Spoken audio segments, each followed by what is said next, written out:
In the days after the attack, the dark portrait of the man at the center of the massacre came into focus. The shooter, 64-year-old Stephen Paddock, a retired accountant and real estate investor, at one point a net worth of just over $2 million. But the scale and scope of what he did and how he did it remained a mystery.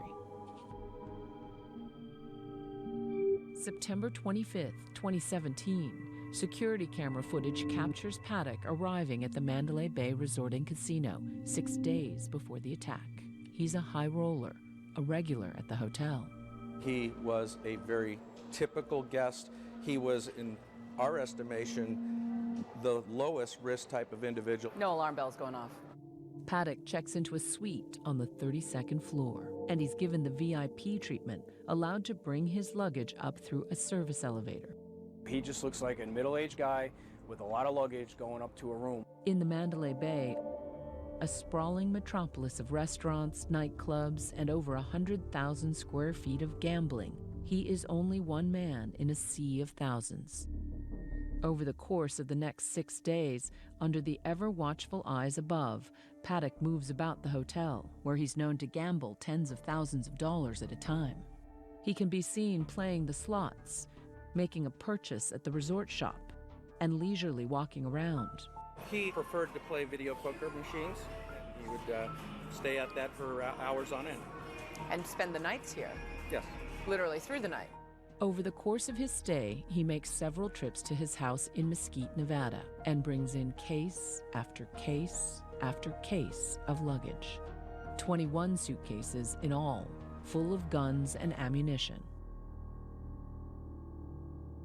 4 days into his stay, he checks into an adjoining room on the 32nd floor using the name of his girlfriend. Authorities say he'd already wired $150,000 to her in the Philippines. Finally, the investigation shows on October 1st, he orders room service and rigged those surveillance cameras before he brings in a final batch of suitcases and locks himself in his room. This will be the last known footage of Stephen Paddock alive. Since the night of October 1st, the story of what happened in this hallway on the 32nd floor has only been talked about, never seen, until now. Jesus was coming here to check this door, which had been left ajar by a nanny who wanted to check on the kids across the hall. Chunks of wall are missing because it's been taken out as evidence because shrapnel and bullets were flying down this hallway, shot from all the way in the other end. And as we get closer to where the shooter was hiding out, you can see more of the debris, more of the drywall, more of the soot. Behind this door, investigators would find 24 weapons, ranging from AR-15s with bump stocks to AR-10s with armor-piercing bullets, which are legal to buy but illegal to sell. He fired more than 1,000 rounds in 10 minutes, but he still had over 5,000 rounds of live ammunition. A person in our country can go out and buy that many weapons and not break the law until one of those kills a human being is a challenge for law enforcement. A lot of people looked at the arsenal and said, how could a man bring that much of an arsenal into a hotel? My first response to that is there are thousands of people walking through the front door, our back door, from the parking garage with luggage. We greet and welcome, and our first priority is to say, welcome. We're glad you're here. That's our first responsibility. Once I saw the arsenal that was up there, it's sickening. Since the attack, the Mandalay Bay has implemented new security measures. There are clearly random checks going on. How are dogs being used? Well, I think typically as a canine program to basically screen for things that we are concerned about. And authorities say casinos are now monitoring their visitors more closely. The casino industry is a fantastic partner for our town. The changes they've made with room checks and with who they're allowing to have rooms that overlook outdoor venues, both on the Strip and in downtown, they've been great partners for us. But now, more than a year later, we still don't know the answer to the big question: why? What do you know definitively about his motive? Yeah, nothing. Other places have had mass casualty incidents where the shooters and gunmen have left behind manifestos. In this case, we just don't have that. The shooter may have taken his motive to the grave, But MGM says the massacre was still clearly an act of terrorism that the company argues they're not legally responsible for.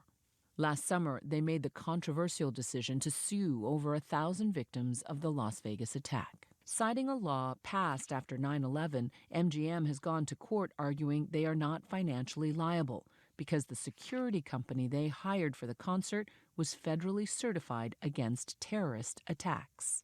Survivors of the Las Vegas massacre now speaking out after they're now being sued by the owner of the Mandalay Bay Hotel. The company, aware of the backlash, says that MGM's lawsuit is simply a legal maneuver and not meant to be an insult to those who were injured or killed in the attack. You got hit with a lot of negative headlines in the past few months. What do you want the public to know? Well, I think the main thing you want us to know is that this is a small city and it's a big family. The community depends on Mandalay Bay. We're a community serving a community. And so that is our focus. We can mourn what's going on, but we want to work together to look to the future and that there's hope. The lawsuits are currently suspended while MGM and the survivors involved are in mediation. Survivors like Rosemarie Melanson and her 2 daughters, Stephanie and Paige. It has been such a year for you guys. We first talked to the Melansons last year, just a few days after the attack. They say it grazed about an inch or so deep. Paige was shot in the arm, but her mother Rosemarie's injuries were far worse when Paige and her sister were forced to leave her in the care of a stranger. Tell me what that bullet did to her body. Well, it came in from the upper right chest, and then it went sideways, and it severed where the esophagus meets the stomach. It broke some ribs. It tore through her intestines, but hit her liver, her spleen, and then when she was on life support in that first week, she was going into kidney failure as well. My mom's always been there for us, and so her not talking back to us, that was the hardest part for me. As part of their own healing process, the Melanson sisters relied on the Las Vegas dance studio they own. Dance has always been an outlet for us, and whether we're happy, those emotions come through. If we're upset, those emotions come through. That is our way to express ourselves. You're broken down and tired. On her first day back to work after the attack, Paige let those emotions lay bare through dance.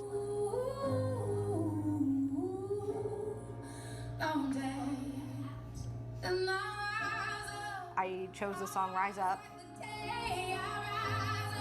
It just felt so good to move again and so good to interpret, what I had been feeling over the last 3 weeks. What were you feeling in that moment? Relief, because doctors had said that, it was going to be a long road, but my mom was going to make it. Okay, going downstairs. After nearly a year spent in and out of the hospital, Rosemarie is heading home for good. We're gonna miss you, girl. Everywhere else. We want you to take care of yourself. So yeah, you can take your bath again. But the road to full recovery for Rosemarie will be a long one. Just last month, the Department of Justice allocated close to $17 million to assist those affected by the shooting, money that could help families like the Melansons. What did you learn about your wife through all this? Well, how resilient she was, how strong a person she was. What did you learn about yourself during all this? That I'm stronger than I thought I was. And what have you learned about your family? That they're stronger than what I gave them credit for. And it seems everywhere you look, 1 year on, signs of that strength throughout the community. The city of Las Vegas came together almost as one big family. And they're still supporting each other despite the tragic event that happened. People still walk down the street, especially tourists on the Strip. They see us and they thank us for everything we do. All the first responders, paramedics, EMTs, for responding so fast. And also the people on the ground that were getting injured people into their vehicles and taking them to the hospital. I just thought that those, to me, are just my heroes, You saved countless lives down below. What goes through your mind when you think that? Just doing my job. I did it to the best of my ability, and then some. These two unlikely heroes, now back to work, carrying with them one solemn vow. I feel like I got a second chance and 58 people didn't, and I need to live a good life to honor them.